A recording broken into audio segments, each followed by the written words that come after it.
So I'm here because I was talking to Charm at Paradigm. Yeah. And she was like, would you ever consider doing a podcast? And I was like, no, that sounds hard, like a lot of work. And she's like, no, like be on one. And I was like, oh, I don't know. And then you walked in and she's like, you need to meet these, like, it just happened like that. Really? Yeah. Oh my gosh, that's adorable. But that's like how I've met most people I've met, just like crossing paths literally at Paradigm. Yeah. It's like the melting pot of Sheboygan or something. It's just, it's a third space. It's just a space where people just... It's the Venn diagram, like that little middle spot. Exactly.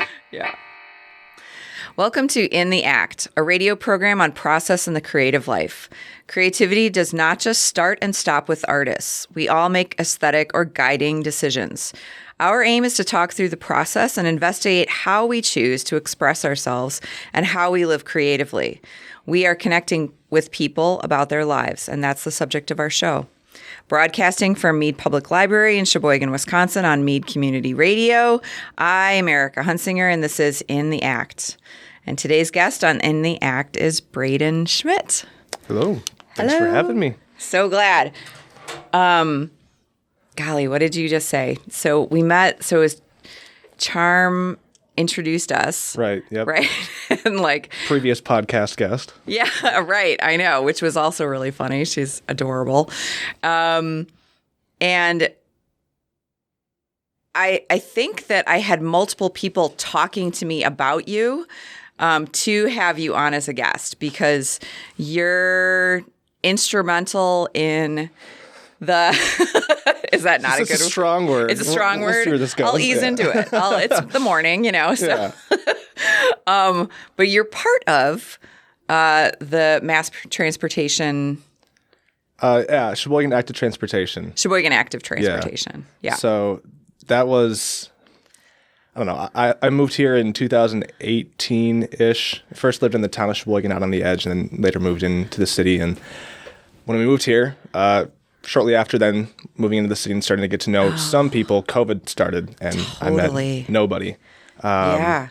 And I kind of started getting into this whole active transportation thing, and that's like a long, weird journey to get there. But I have this thing where every year it seems like I get really into something, and I get obsessed with it, and I have to do something about it. So like at first, at the beginning of COVID, it was fruit trees. Like I just got really into, I wanted to plant fruit trees. I want to know everything about like how to prune them and the times that they flower and blossom and the different zones that you can be in. Cool. And then this ended up being one of those things, but I didn't know what to do about it. And I saw an article about Heather Cleveland opening Green Bicycle Company. And I saw like her little rundown of her resume, like environmental engineer, urban planner, all these things. And I was like, well, that's the person I should talk to. Yeah. And so that's kind of how it got started. Is I just sent her a message and she got back to me and we met at Paradigm. Of course. And right. Kind of started this group to focus on making it easier to get around without a car. Wow. I mean, which is so important. And there's maybe this is not a great way to start, but a lot of there's a joke around Sheboygan that the older folks that you see on bicycles that are going to and fro are because they got like drunk driving tickets, and so they have to bike. And so that was like the old like view of why people are on bikes. Mm-hmm. And because I'm a transplant too, and there was also then this real interesting movement to have bike lanes in Sheboygan too, and connect all these different paths. And we got like a big grant. I think the Art Center was instrumental in providing, some of the momentum and creativity towards that, around that. Yeah, there's a few people that we've worked with in doing this who have been here, for decades, including this guy named Dave Smith, who's like the original bike advocate guy. Cool. So he's been advocating for this forever and was part of that going in. And it's been interesting to hear like the before and after, because coming here, I wouldn't consider Sheboygan like a bicycle haven or anything like that. But hearing what it was like even just 20 years ago, before that grant went in, before some of the bike lanes got painted, like when they first started doing it, they were handing out pamphlets with rules of the road so people could give them to drivers who were yelling at them to get off the street because they figured that bicycles didn't have any right to be there. And they do, but it was just like a culture shift even at that point. So. Yeah. And I think it still is. Right. I mean, I don't bike very often, but when I was biking, like in the summer, seasonally I'm a biker. There are people who are pretty hardcore and bike throughout the entire year, which is amazing. But there's so much safety. There's so many safety issues, I think, around biking in Sheboygan. Right. Particularly. Yeah. That's the biggest barrier, I think, for most people. Yeah. So growing up, I grew up near Lake Geneva, Wisconsin. Oh, sure. And my family lived like in a neighborhood that was on like a steep hill. So I could ride my bike like around the driveway and then like kind of up and down the hill, and eventually like a subdivision went in across the street in the cornfield that was there, and I could ride around in that. Yeah. And then eventually when I was a little bit older, I could ride some other places, but not very often. Like my parents had bikes that just kind of stayed hung up in the basement. I'd never seen my mom ride a bike in my life because she was afraid she can get hit by a car. Right. But we started doing these things here called critical mass rides, which we don't quite reach critical mass like in other cities. It's a thing that happens all around the country the last Friday of every month. We just do it in the nice weather months. Yeah. But the idea is you get enough people to have a critical mass so you can just take the entire road for a small little section and just ride comfortably and feel safe, even if you don't normally feel like that. Right. So like my mom's a great example of someone who, my entire life never saw her get on a bike. She felt comfortable doing that in that big group setting.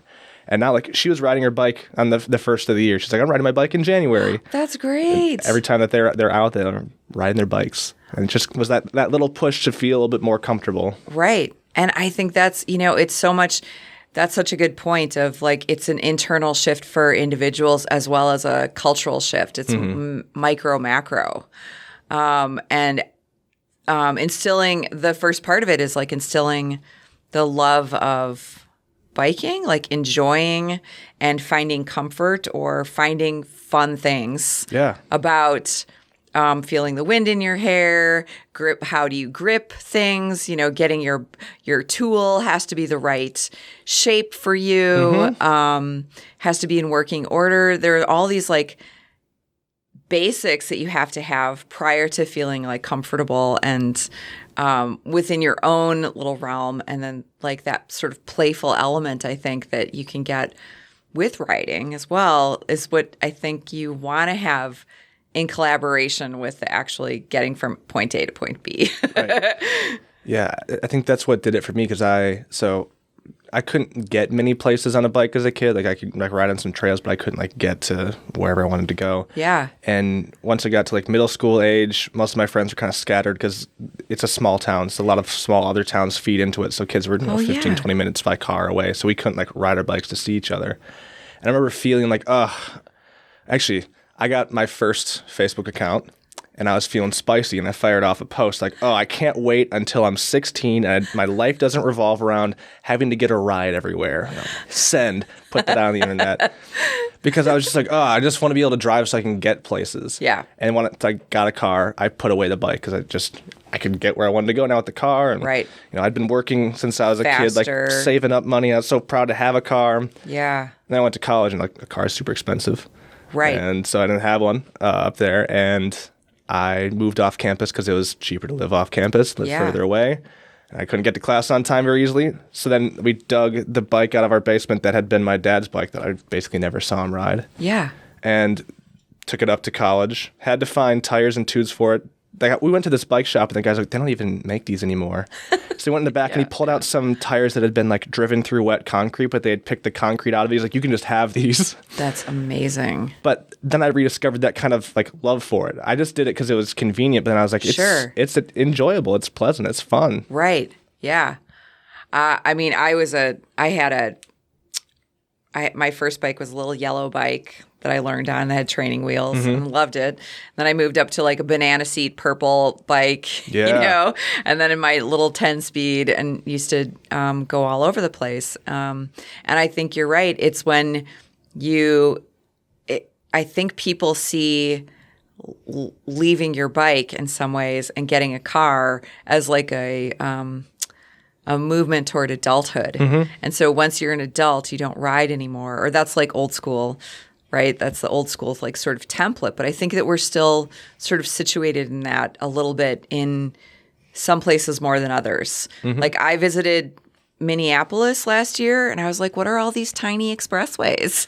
Yeah, I was like, what's going on over here? Right. And it's a total culture shift. There are pathways that are expressways just for biking to get around the city, and how incredibly safe and supportive it is of that movement, and other cities in the world as well. Yeah. It's like if you build it, they'll come kind of situation. Totally. But you also kind of got to build the desire, the people who are going to advocate and ask for it, and then to figure out what's going to work in your particular situation. Right. Yeah. So that's kind of what we're trying to do, is we're just trying to get people together. Last year we did a pilot of like a miniature version of one of those little bike expressways, a protected bicycle lane. It's the idea that you like have physical separation between cars. And that was on Michigan Avenue? Right, or was it around other places too? Yes, the protected portion was just on Michigan Avenue. Okay. And then we kind of rode together down 8th Street. We rode on the existing bike lanes on Pennsylvania Avenue, and then on the existing bike path, the Shoreline 400, which just kind of show people like that, hey, that exists, because it doesn't link up to a lot of things. Right. That's one of the toughest things here, is that we'll have a few sections of really nice like bike lanes or bike paths. They don't connect, so you can't like get somewhere meaningfully safely. Right. So they don't get used very often. Right. Yeah, But I went on that. I think I went on that, or at least one of those. Mm-hmm. I went on a couple of the active transportation mass biking experiences, and I got a new bike after, like, for my last experience there. But the first ones, I didn't have the right tool, so I was like in this really old like Yeah. But even so, even having that and being connected to everybody doing that, there was so much support around it, and so much engagement and presentness with everybody saying like, hey, good for you. We're all here together. We're doing this together en masse. And that's such a, I think it's so, psychologically, it feels really good to be connected to a bunch of people doing something that you're not necessarily comfortable with, and there's a support group and a structure provided, and then to have this vision of, we're going to try this out, we're going to put these bike lane spots around the town. What do you think? How do you think that went? So it was interesting. It was tough to pull together. There's not an established process at the city for like doing a pilot of a bike lane. Yeah. It's like we had to ask for it to be an event, and then kind of like describe it. There's like a long kind of back and forth kind of as they figured out how to do it, as we figured out how to do it. Right. And to get like insurance for it and all this kind of stuff that we didn't fully understand. We also didn't do a great job of like advertising it ahead of time and working with the businesses in the area. Some of us went out of town beforehand. Like, none of us have done this. This isn't like a nonprofit. We're just like a group of people. We're just trying to make something like this happen. Yeah. But the feedback and the experience for people who participated was overwhelmingly positive. I think a lot of it focused around, there were a lot of people who were new to Sheboygan, like recent transplants that show up to a lot of this stuff, because it's just difficult to try and get to know people, especially during and right after COVID. And they're just looking for some way to be involved and to meet people and things like that. And it's a great sort of place to do that. Yeah. When you have that kind of monthly cadence too, just that last Friday of every month at 6 p.m., it just gives you something to look forward to. Yes. And it's like a touch point. The seasons are starting to change or whatever it may be, but you still have that little touch point. You're not working. You're not on your phone. You're just kind of, like you said, present in that moment. Right. So I think a lot of people experienced just that kind of joy of the community aspect of it. Sure. Yeah. And then a lot of other people just commented on how much safer they felt, and how I would ride my bike down here with my kids or my family or something like that if this was this way. Right. And that's kind of what we're looking for, is you need to make it safe enough that like a kid or someone in their 70s or 80s would feel comfortable doing this. Right. And then you also have to make it so that it's a community experience. I think cars are really isolating and antisocial. Sure. I used to love cars. I was obsessed with them. I could tell you every make and model and engine and horsepower output and torque and whatever about it. Oh my gosh. But now I'm like having this weird realization. But one of the examples I've seen thrown around a lot is like, think about the experience of running close behind, so like tailgating someone and then beeping your horn at them and then going around them. Like, if you were not in a car and you're walking the sidewalk, would you like walk really close behind somebody and then like move and then like power walk around them and look back at them and flip them off? Like, probably not. Probably not. You're like encaged in this thing, and it's just kind of antisocial. Right. Yeah. Yeah. I mean, it sounds like like messaging, on like posts and stuff like Sure, that. Like how you have the anonymity. You're far enough away from not looking someone directly in the eye and having that close connection. I can't remember. I think there was this one book talked about people experience life now so often through panes of glass, and one of the panes is like the screen on your phone or your computer. Oh. The other one is like the windows. Oh, excuse me. The microphone. I do talk with my hands a lot. Oh, good. It's you should do that. I just love it. It was like, bloop. But yeah, people experience their life through different panes of glass, like the screen on your phone or like the windows that you see through your car as you're driving past something. Yeah. And I think that's something that I realized when I got out of the car and started riding my bike more often is that I was shopping more locally because I was figuring out where to get stuff nearby. And I was meeting people who own the stores, meeting people who are regular customers there, and just like building that community aspect of it. Right. Just less isolating just by changing the way that I was getting from A to B. Right. So pacing has changed. Right. Your box changed. Right. There's no blind spots on a bike. Yeah.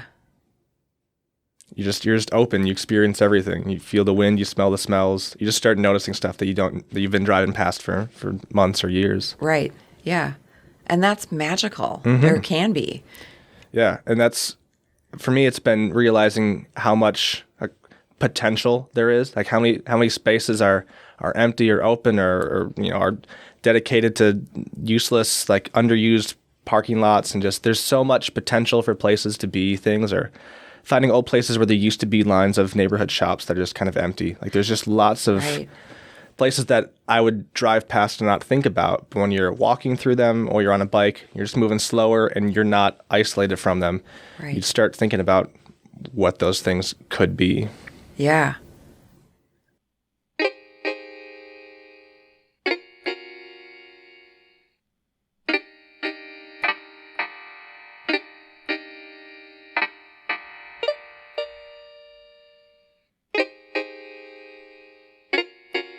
So I realized it didn't silence my phone, and then I also karate chopped the microphone. But other than that... Oh, yeah, we like all that stuff. It's fine.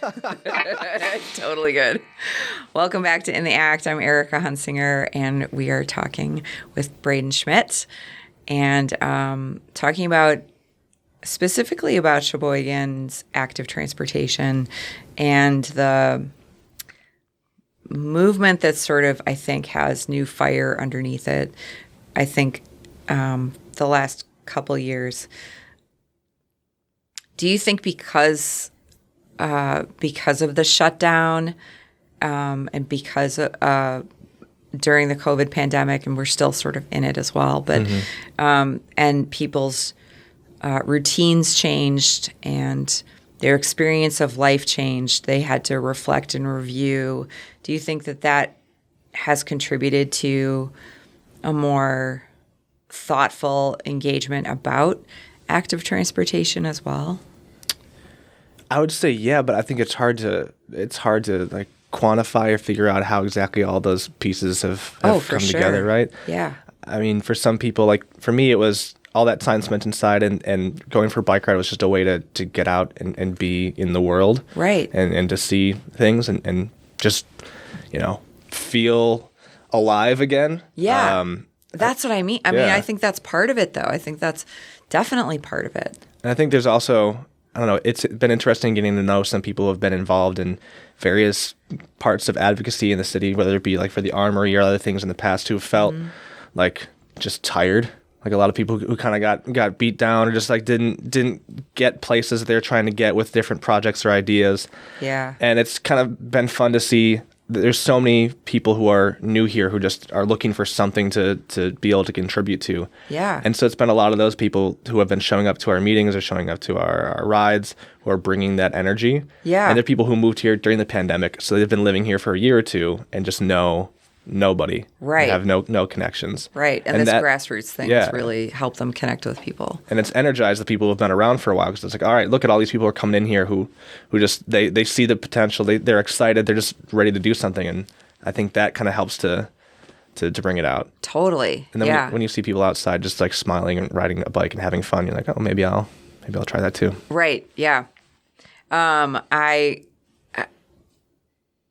our engineer, John, is a huge bike rider and bikes down to the lake every day, I think. Is that right?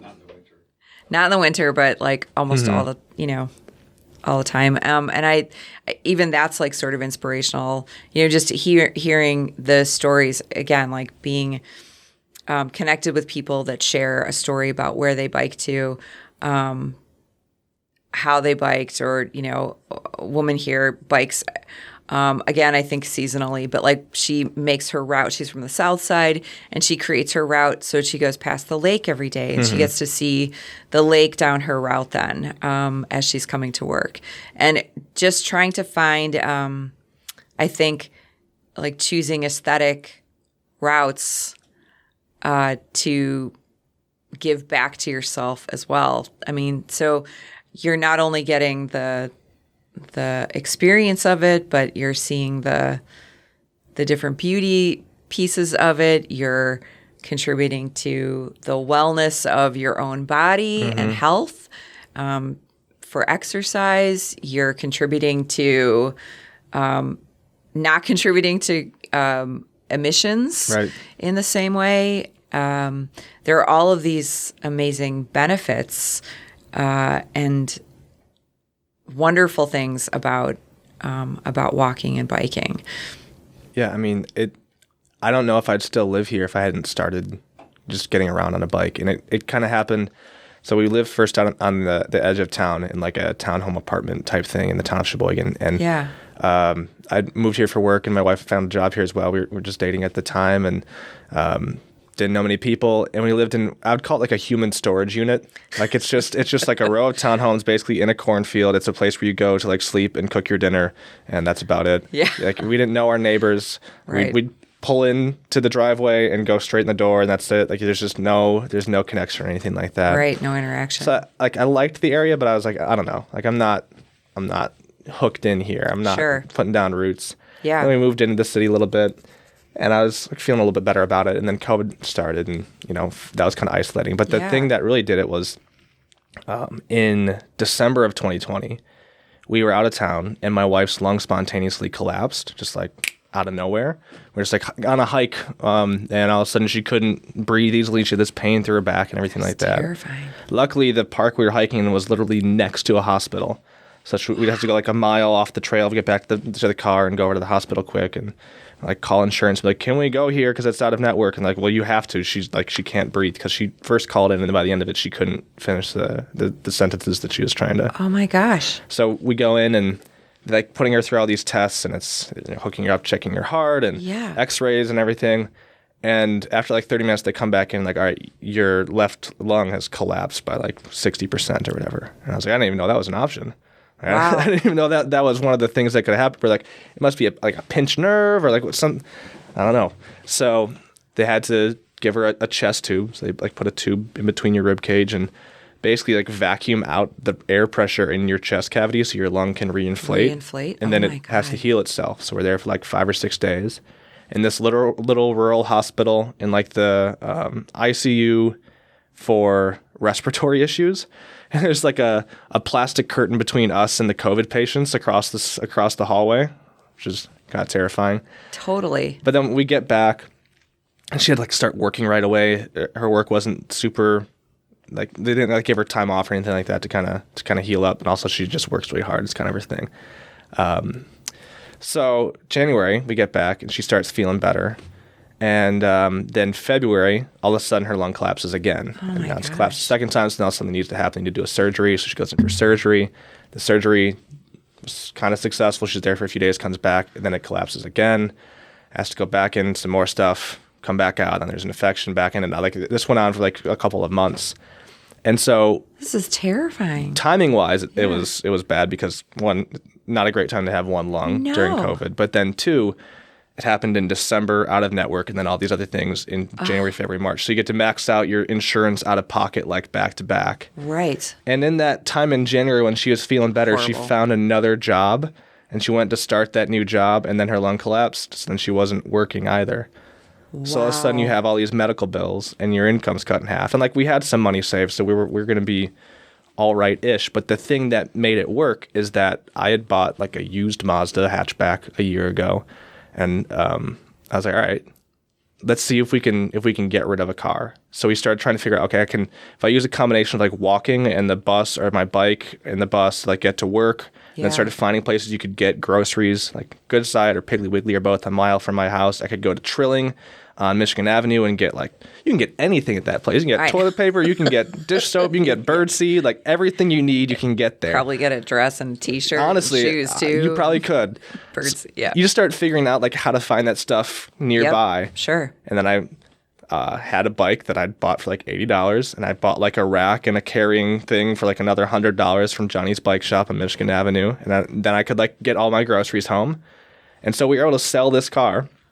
Sold it for more than I bought it for. So I sold it for like $11,000 or something. Yeah. And then at the start of the year, I didn't have to pay for insurance. There's another $800. I didn't have to pay for my registration and title and all that kind of stuff. There's another couple $100. So like that just ate the cost of the medical bills. Wow. And then we were driving less often, even with the one car we had, because we figured out how to get all this stuff locally. Sure. And that's how I started meeting people. It was just being out and about instead of just driving to, Aldi, which, I mean, I still love Aldi. Yeah, still respect Aldi, but... Love it. Yeah. But just like driving out to those places where you're not likely to run into the people that are in your neighborhood or people that you're going to see often. And sure. I think that's what got me to put down roots here, is all of a sudden I was just more invested in the community. Certainly keeping my money more in the community, because I'm just shopping at all these local businesses just because they're close by. Right.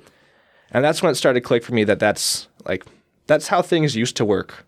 If you go back pre-World War II, Sheboygan had 80 grocery stores, had 40 plus neighborhood butcher shops.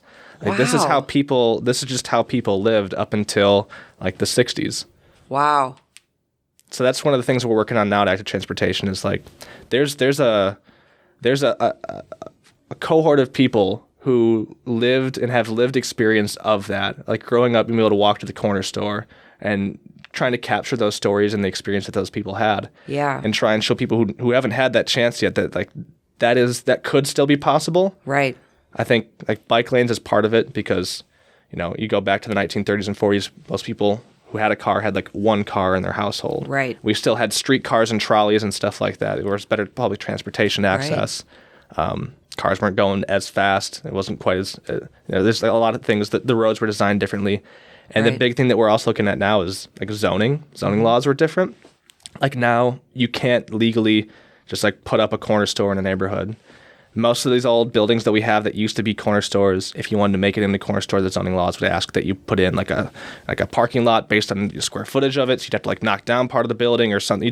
It's a whole situation that makes it difficult to do. Right. There's like all these places that used to have these things, and we basically outlawed them and then kind of redesigned the way that we did things and said, we're going to put everything out on the edge. We're going to attract all this growth, bring in the mall, bring in the strip malls and things like that, because that's new and that's the way that we're going to go. We're going to build all these subdivisions on the edge where everybody drives everywhere, because that's the new age. That's how we're going to do things. Right. And we redesigned our downtown, knocked down a bunch of old buildings. Yeah. Made like a little one-way loop around it, put up a bunch of parking lots to compete with the mall on the edge. And there's all these things that we did, and we're starting to talk about that stuff more too, because it's not just about like bikes. It's about building a cohesive community. Mm-hmm. Yeah. And we kind of had that. And urban planning has such a direct influence on how the culture operates. Absolutely. And what people are privileged enough to live in what areas, mm-hmm. or if they're right. And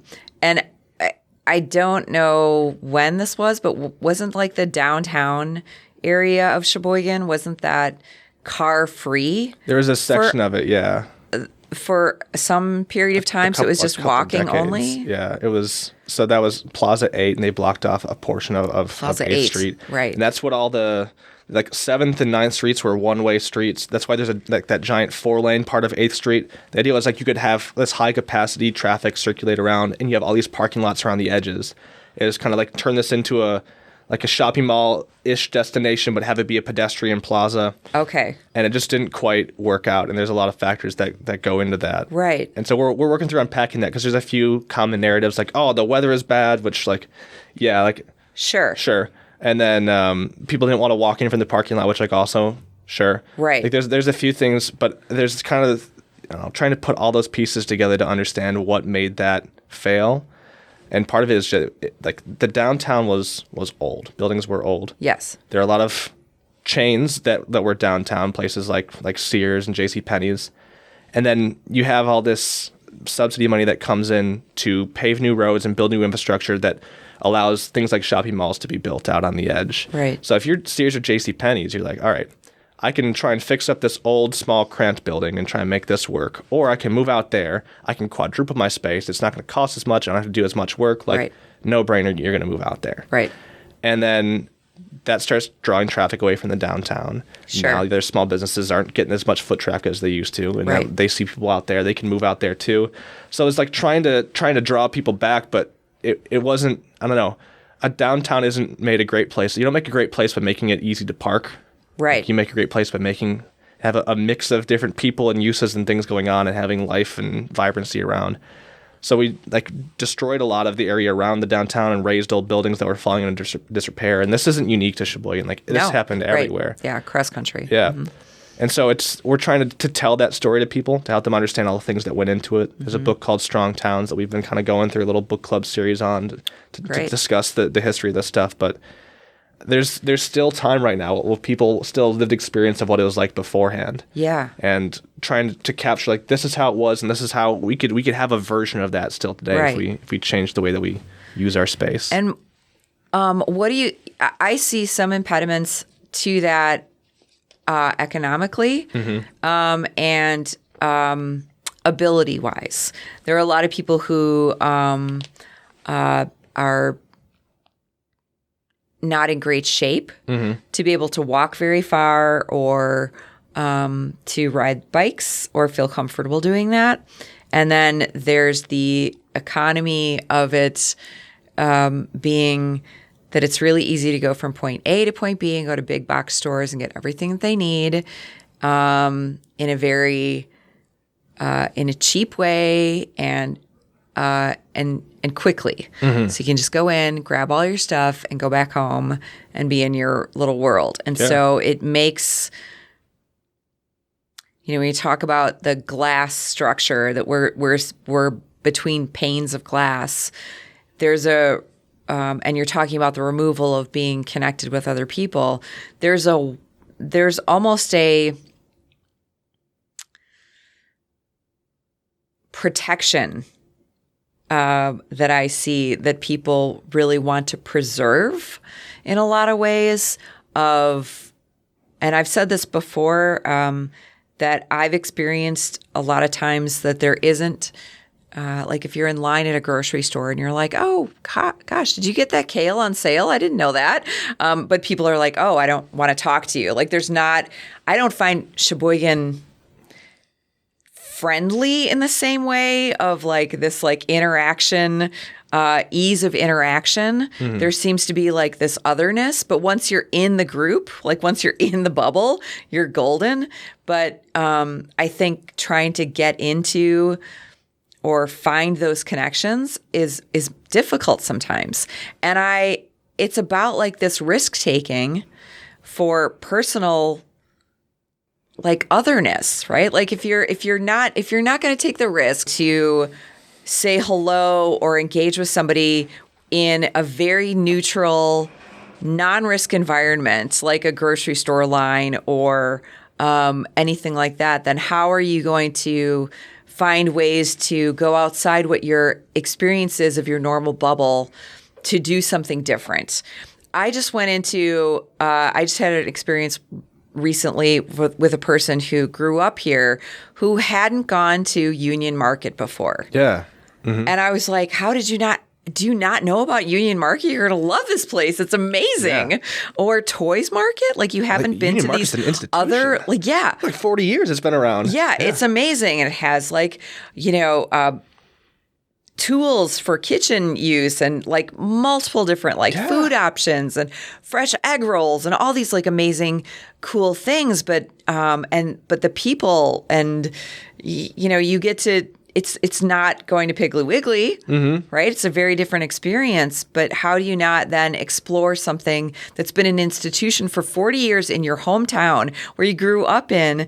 But so like if you're how do we get those people to take risks? Because I think that that's part of it. It's like this emotional, psychological risk.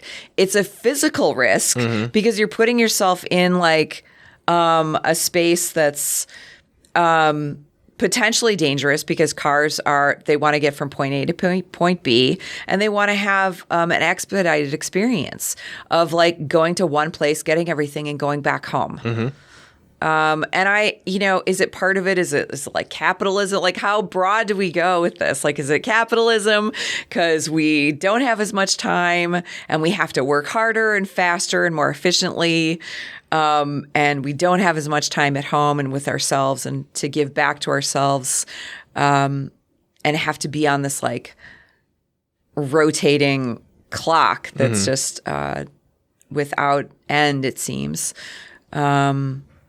These are all the things that I'm thinking about when we're talking about this. And how do you dissect it, and how then do we make change for the people who have these set experiences that seem unmovable? I mean, that's the question we're asking, right? Right. Like if I had the answer, we'd be done here, right? And done. Yeah. Scene. So yeah. I think part of what we're trying to do though is just we want to tell the stories of the options that are out there and try and do like the marketing brochure for the other options, just to try and show people like step one is just let them know what is actually out there. Right. So last year we ran a campaign about local grocery stores. We just went in and talk to the owners, tell us your story, let us take some pictures of what you have here, let us show where it is, what the walking radius, like 10-minute walk is this far, 10-minute bike ride is this far, just to show people like, look, this is an option. Like you can just, if you're going for a walk to walk your dog or something, you just go walk and see, here's where it is. And then some other time when you don't need to have the dog with you or whatever, you can walk in and, see what they have, give it a shot. It was brilliant. I saw that too. I was like, oh, this is fantastic. Oh, this is how I get there. You like broke it down so that you could actually, it feels manageable. So that's what we're trying to do is that's the first step, is make sure people understand all the options that they have, because Sheboygan has still like more than a dozen small local neighborhood grocery stores. Right. And there's a lot of people who, like I mentioned, have experienced that. A lot of people who just never have. And so it's just trying to let them know, like, we still have some of this. Like, we didn't lose everything. There's still this opportunity out there. You can still find like a Union Market. And if you don't know about Union Market, like, you got to go see Union Market. That's a special place. That's a unique place. Right. So that's part of it, I think, is just we want to tell the stories first and see if people can just get over the first barrier of like finding out it exists and then maybe going there once. Yes. Yeah.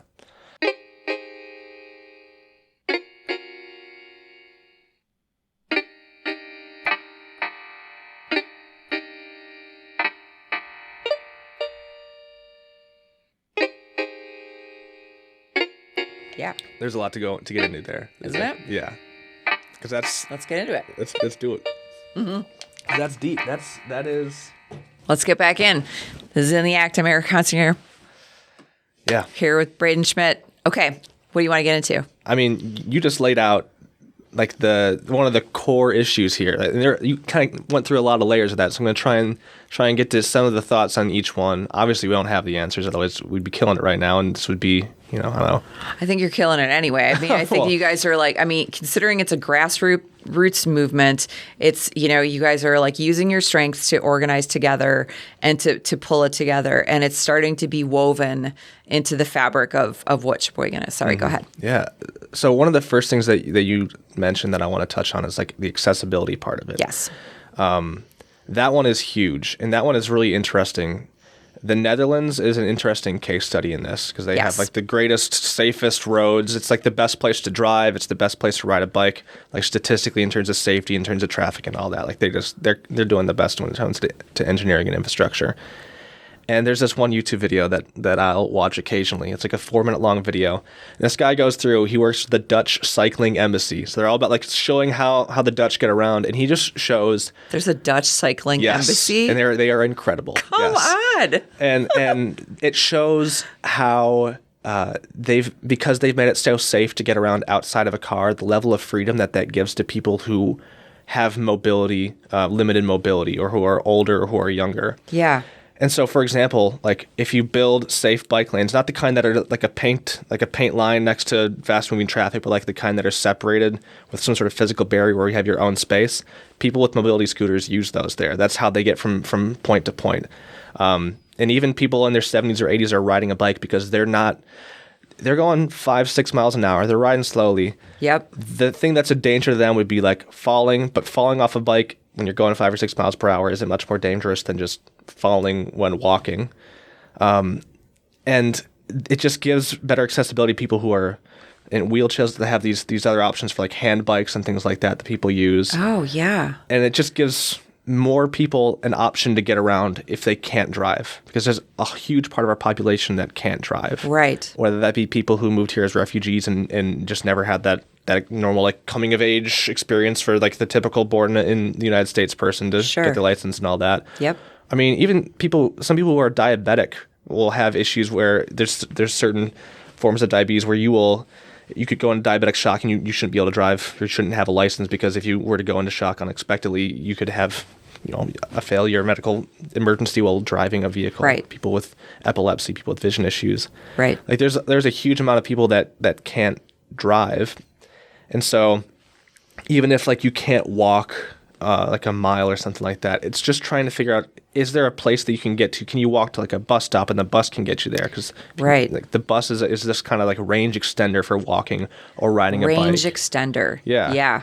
So that's how I use it to get to work sometimes, is that it doesn't work out with the schedule really well to get to my office, but I can ride my bike and then put the bike on the bus, and that takes me the rest of the way. Or I'll ride my bike all the way there, and if it starts raining, I just put my bike on the bus and come home. Right. Like it just gives that extra option. Right. So I think like it's just recognizing, one, that the car is important for a lot of people, but it's also not an option for others. Yeah. So it can't be the only option. Right. We shouldn't get rid of it at all. I mean, not at all, but it can't be we gotta have other options for people for whom that isn't a choice, and like financially too. I mean, like I talked about, cars are expensive. There's people who like a car isn't a financial option either. Right. And so they're riding a bike or they're walking or taking the bus or figuring it out.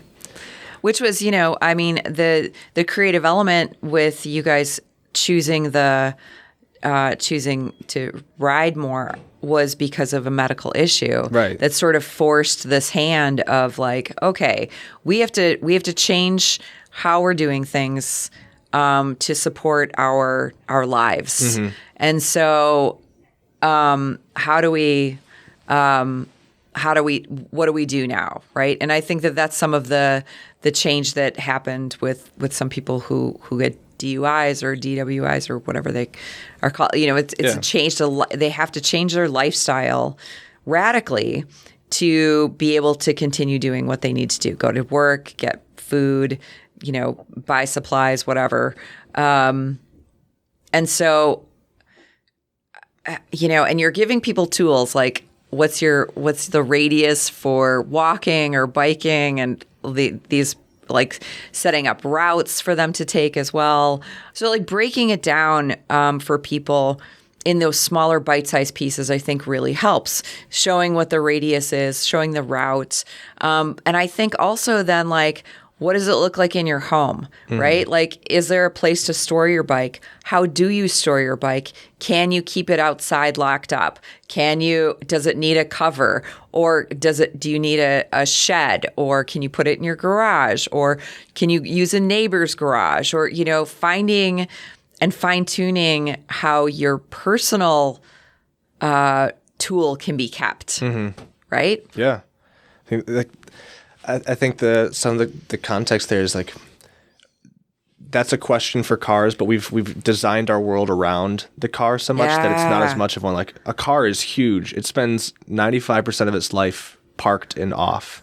Yeah. You got to find a place to put it. You got to take care of it. Like all those kind of questions. Right. And so the world isn't, or at least here, it isn't designed for the bicycle as much. So that's some of the stuff we're trying to figure out, is what other stories can we tell? What other barriers are there that we can look at to help people figure this out, like to give this a shot. Right. So tell them about the neighborhood grocery stores. Tell them about safe routes or ways that you can get places. Try and put on events so people do this. work on so Heather at Green Bicycle Company, like she's a legit urban planner, like has all the legit credentials. I'm just a dude who rides a bike. But like trying to figure out, okay, how do you get a bike rack at your business? How do you interface with the city to do that? Like how does that work? Exactly. Your business, how do you figure that out? Right. Same thing like if you have an apartment building or you rent out rental unit or something, how do you go through all that? We're just trying to figure out how to smooth out some of those barriers. Right. Yeah. And I think you guys are doing such a great job at that. And as we're talking, I mean, that's what brainstorming is, right? It's like how you, talking is brainstorming. How do you figure out the micro, touch points that are going to that could have potential change for sparking something. And there's so many ideas that come randomly from people who are showing up to these events that we haven't met before, who everybody comes from a different background. Everybody's coming for a different reason. There's just so much opportunity to kind of like talk about this stuff. And that's why we want to have those little like touch points, those bike rides, because you have those moments where people can just connect on stuff, just have random conversations with people. Right. Like you said at the grocery store, that's part of your routine. You go there. You're not looking to like get to know people in the grocery store. Right. But if we can get people to come to this for any variety of reasons, that is outside of their comfort zone or it's outside of their routine. And I feel like people kind of let the guard down just a little bit then and want to open up. And it's just interesting to see because you get people who've been here for 50 years and people who've been here for 5 days. Right. And then you start to gather some of those like barriers that different people have. Like I couldn't find a place to live, or I don't have a place to put my bike, or I haven't ridden a bike in forever, and I don't even know where it would be safe to do so or where I would go doing it. And I don't know. We're just trying to. It's so complicated because there's so many barriers for so many different types of people. Right. And everybody's got their own unique reasons. Yeah. What do you want to say, John? I'm curious about the impact of the scooters and then other larger cities that have the bikes to pay. That you literally don't need to own a bike in some of these communities where they have the little blue bikes that you can get in Madison, but now the scooters, and I know there's pros and cons to that. You got people blowing stop signs. The birdies or let's talk about the scooters. Yeah. That I love as a case study. Yes. So Sheboygan has scooters that you can rent. They have like different spots to pick them up at, and then somebody gathers them back up and brings them back to that spot and recharges them. Yep. But you use them with like a credit card or something like that. There's a QR code on your phone. You scan it into the app, and you just start a timer, and you just go. And when you're done, you scan it again. The timer stops, and you pay $4 or $5 or whatever it is, and then you leave it. Yeah. So that's all around Sheboygan. Okay, go ahead. Sorry. Those things are like the perfect case study because at one level it shows the need. On like a per capita basis, Sheboygan had more miles ridden than like almost any other similar sized community. Because like people were just taking there's like 50,000 rides and thousands of miles that people took these on. Oh my gosh! Both like the past couple of years, it's been consistent since we got them. So it shows to us that there's this need or this desire to have like that kind of short range mobility option or like this kind of recreational tool type of thing. Sure. And it's a low barrier of entry. You don't need to worry about storing it or something like that. Right. But it also highlights the difficulty of mixing these different types of like traffic, if you will. Mm-hmm. So like if you're on a bike, the thing that's most dangerous to you is a car. Yeah. Like if you didn't have to worry about cars, you wouldn't even wear a helmet. In the Netherlands, the safest country on earth to ride a bike, where everybody rides a bike, no one wears a helmet ever. It's just you don't need it. It'd be silly to wear a helmet because you're so separated, you're so safe. And they have all these, it's part of their schooling to learn how to ride a bike and learn the rules of the road. And what this shows is like, one, we're not set up today. We lowered the barrier of entry to like getting around on micromobility. We're not set up today to mix people walking, biking, and cars because they in the street they're kind of a menace, especially if you're not licensed and you don't follow the rules of the road. You don't understand you have to stop at stop signs and stuff like that. It's a menace to drivers from like a liability standpoint. Yeah, like someone in a scooter isn't going to hurt someone in a car. They're going to hurt themselves. But they don't mix that well. They're going different speeds. They're different types of transportation. And so then if you don't feel safe on the road, you get on the sidewalk. Well, you're going way too fast on one of those things to be sharing the sidewalk with people who are walking. Yeah. So it just kind of highlights the fact that each kind of like these different speeds and types of transportation kind of need their own space. Yeah. Like we have space. We have crazy wide roads. Yes. We have neighborhood streets that are like 40 feet wide. Right. So we have space, but just how do you allocate that space? And can you use some of that for bike parking or stuff like that? Right. Like one parking spot for a car, you could fit 10, 12 bikes in, Sure. something like that. So the scooters are a great case study of like, we put them on the sidewalk because we're not going to take away a parking spot, but we'll take away all the space on the sidewalk. And then they shouldn't ride on the sidewalk because that's a danger to pedestrians, but keep them out of the road because then they're endangering themselves around cars. Right. And it just highlights like the tension and the fact that we just aren't quite set up for this yet. Right. But it shows people want it. Right. If you make it easy, people use it. So I love the scooters, not just because, I can get home if I walk downtown and the bus isn't running, I can get home for $3.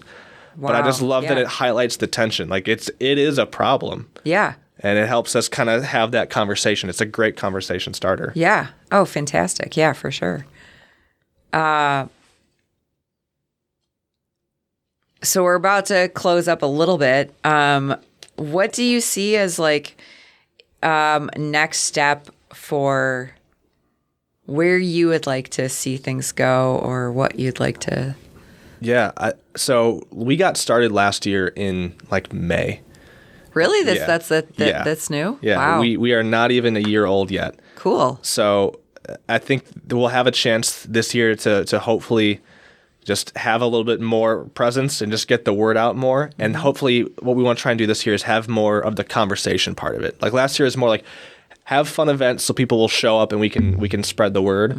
Once we start getting a large enough audience as we're starting to get to, just having more of those conversations, like having whether it be a book club or just have a bike ride and have a route that's conducive to some sort of particular conversation, like showing like a difficult point to get through or showing where all these local businesses are that you could go and shop at in your neighborhood, or just having more purpose behind some of those events besides just having fun to start that conversation piece of it. Right. Yeah. I just want it to be, I'd love for by the end of this year, just have it not be strange that someone's riding a bike just to get around, even just when it's nice outside. Right. Just have people like, oh yeah, there's people who do that here.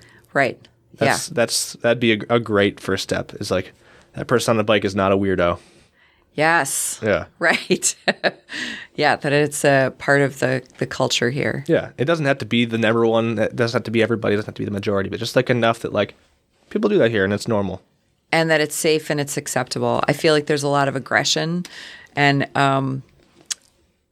aggravation from drivers to bicyclists. Oh yeah, I mean, and it would be really nice if there was some sort of bridge made between the two of like, yeah, I'm not sure. I heard that there was a big difference in the when you guys did a big active transportation thing event on the Friday night. I went to one and there was people screaming at us occasionally, and this truck, like really big truck. I was like the lag in the back with a really old rusty bike, and this truck, as I was trying to come up 8th Street, this pickup truck got really, really close to me and like beeped his horn, and I had to crawl up onto the curb to not be hit by him, and it was a little scary.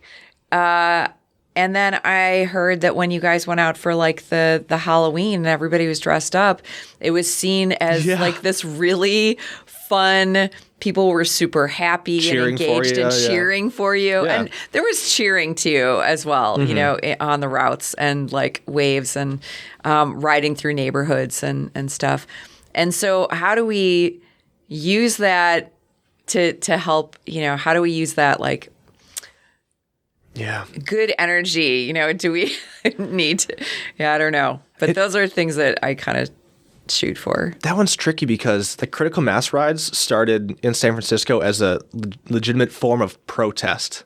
Like we're going to get enough people that you can't do anything about it. We're going to take our space that we have a right to, equal right to, and we're going to have enough people that we're going to be safe doing so. Okay. We're not there. And I don't know if we want to be there. I don't know if that's the best way for us to try and to move forward here. So I think part of it is, one, we do this on a Friday at 6 p.m. So we're trying to get like at a point when people are generally pretty mellow. Okay. Doing our best there. Gotcha. And the other thing that we try and do is we try and teach the rules of the road on these rides. Like, okay, here's how you use your hand signals. Make sure you stop at stop signs. If you're at a group, one person stops and the whole group goes through so that it's safer and you operate like a big, long vehicle instead of, if we each went individually. In some places do this where they call it, I can't remember what it is, but it's like hostile. They follow the rules in like a hostile manner. Like, we're going to go single file and everyone's going to stop at the stop sign one at a time and just show how long that takes if we all like took the lane, took up the right to our space and followed the rules exactly as they're written. Right. So I think that's part of it is we got to find the balance of like, okay, we have a right to the space. There's like a little protesty element to it, but also just, costumes, themed rides, trying to have as much fun as possible so that people realize, okay, we're not trying to cause problems. We're just trying to just have fun, and we're not breaking any rules. We're following the rules as best we can and just trying to enjoy our equal right to the space. Yeah. Yeah. That's great. Well, thank you so much for being a part of the forward momentum of this and the hyper engagement and vision for this to happen. It's so important and exciting. The possibilities are really exciting. So yeah, I mean, thanks for letting us use this platform to talk about it, and thanks for some of the questions you asked. I got to chew on some of those some more. I'll be thinking about some of the stuff you said here as we figure out what else we want to talk about and do this year. Oh, good. Yeah. Of course. Well, thank you so much for being on here. Yeah, thank you. Oh, sorry.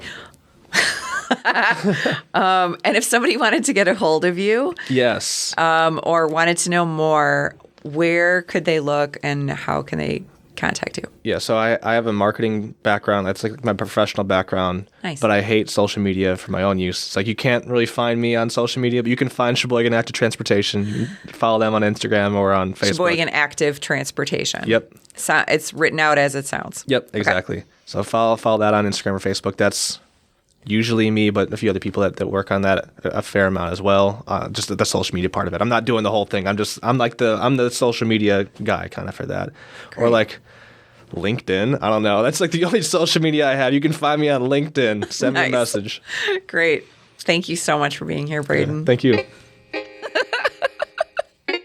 Huge thanks to Mead Public Library, the fantastic Melissa Prentice, Josh Littner, Annalisa Finca, the radio committee, our amazing engineer John Tully, and for the title, Photo and Fabulous theme music composed and performed by Cooper Deers. In the Act is produced in the studios at Mead Public Library in Sheboygan, Wisconsin. More information on the web at meadpl.org.